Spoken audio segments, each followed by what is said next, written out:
Loretta Schuster, and I originally am from West Virginia, then St. Paul, and now I live in Plymouth, Minnesota. All right. You have many siblings. Can you tell us all their names in order from oldest to youngest? Yes. Rex Good, and they all live in West Virginia unless I tell you differently.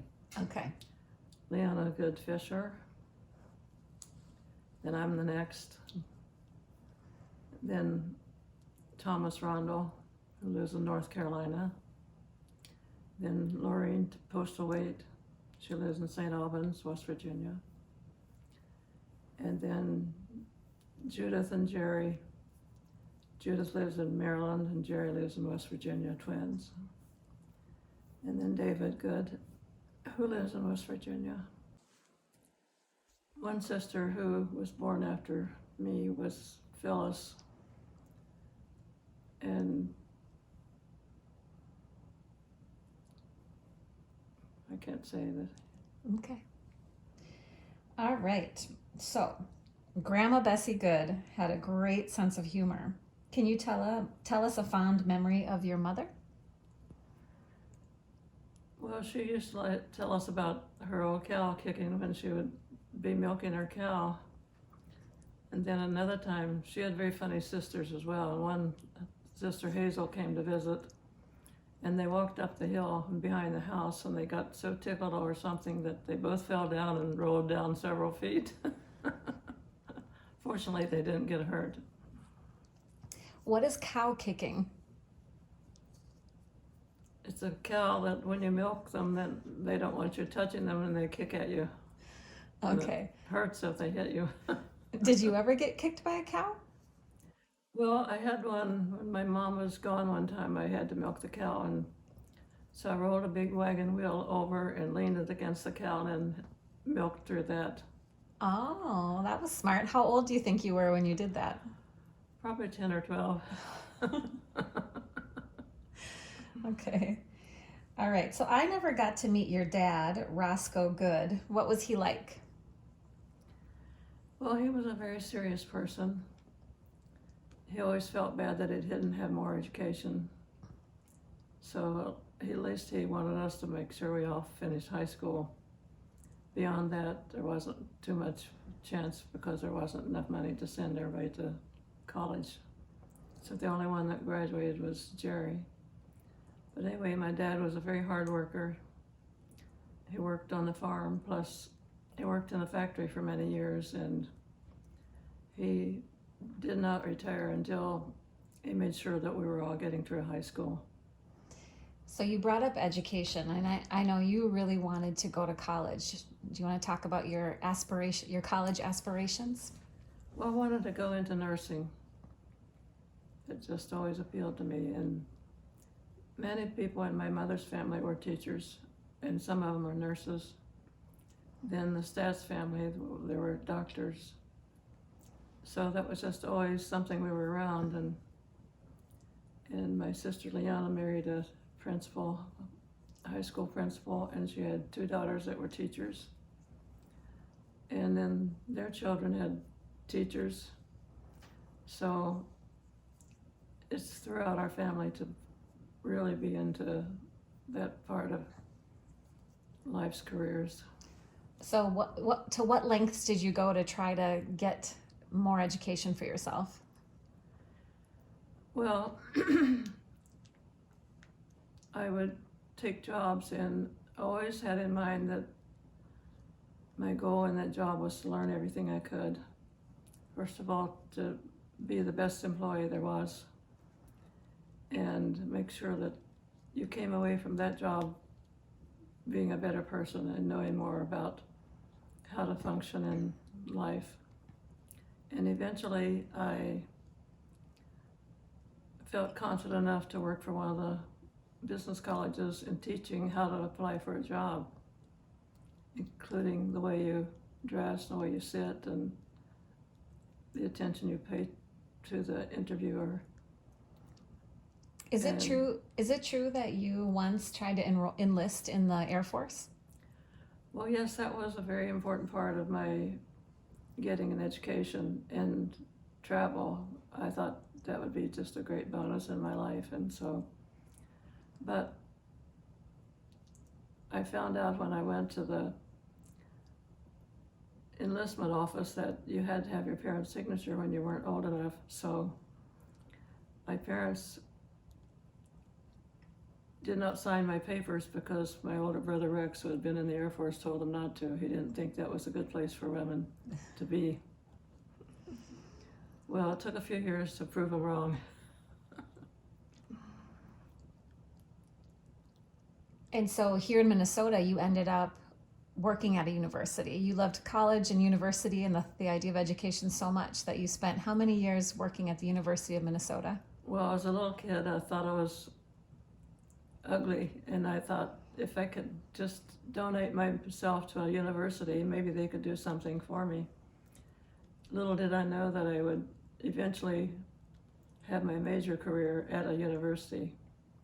So when I came to Minnesota, I was told that that would be a good place to work, so I applied, and they had a job in public health, and I thought, wow, that would be like nursing or be along the lines of where I started out my thinking about education. So I applied for the job, and the interviewer said, could you start last week? And so I worked a few years in public health. And then my next job was in family medicine, which was a new department at the university. It had been open about a year. So I applied there, and the department head said I would be fine to take the position, which was senior secretary to himself. And he said, could you start last week? So my entire career of 32 years was spent at the university, and I had 3 boring days when I was there. So it was an interesting job. I worked primarily in personnel for the medical school in family medicine, taking care of the appointments of 1,100 people. Everything from medical residents, secretaries, to physicians. So you mentioned feeling that you felt like you were ugly, yet you ended up becoming a high fashion model in New York City. In fact, you're sitting in front of one of your portraits. So do you want to talk about that a little bit? How does someone who feels like an ugly duckling become this top fashion model in New York City? Well, in Charleston, they had a modeling school called McHenry Models, so I went there and took their entire course. And I worked for one of the department stores, and I would appear in their fashion shows. And then that school went out of business, so one of their top models decided she would start her own school called American Modeling Academy. And she wanted me to be her assistant director. So one summer she went to New York and went to the John Robert Powers School. And so I thought, wow, that sounds like a good idea. So the next summer I went to the Barbizon School in New York. And after taking classes for a few weeks, one of the teachers told me I could model now. I could do it now. I didn't have to go through the whole course to even start. So she gave me the name of a company called Model Service, like it was an employment agency. So I went over there the next day, and they sent me to Elizabeth Arden's the next morning. And I went over there, and they said I would be fine for their model. That was a full-time job, working in Arden's Fifth Avenue's Red Door Salon. And I worked the summer there. I wasn't planning to stay. I was planning to go back to West Virginia and resume my job in the modeling school, which I did. But before I left, the assistant to Miss Arden said, "Oh, I'm sorry you're leaving. I had hoped you could become my assistant." So I believe it pays off to have a thought in your head, I must learn something from every job, and learn all you can, because it helps move on to the next thing that you do. So, what has been one difficult thing about the COVID-19 pandemic for you? Because you can't see your friends and all your family. And then I'm lucky to have a in-house family that at least you have part of your family with you all the time. But not being able to go to the grocery store or go out and shop or just be out in public with other people. And it's not just my problem, it's the world's problem right now. So the key thing is just keep telling yourself we have to be patient a little longer. So, is there anything good that has come from this pandemic lockdown time? You hear people talking about on television all the time, and it seems to be a thing that many families become closer. Many families do more in taking care of their own families. So I don't think there's a lot of plus factors from this pandemic, but just changing the way you live is one thing. It takes more cars off the road, and that probably helps the atmosphere and pollution control and so on.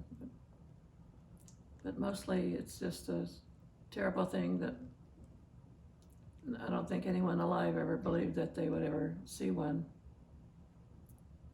The epidemiologists studied them all their lives, but I don't think they really thought they would see a full-blown one that would take over the whole world.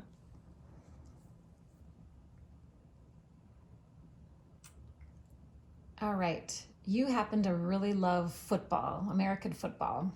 And today is Super Bowl this Sunday. Today is Super Bowl Sunday. So, top of everyone's mind is, are you supporting Tom Brady? Yes, I am. Since Aaron Rodgers isn't in the game this year, I have to support Tom Brady. And the Vikings didn't win either. Okay, but you love Aaron Rodgers more. Yes, Okay. the Green Bay Packers.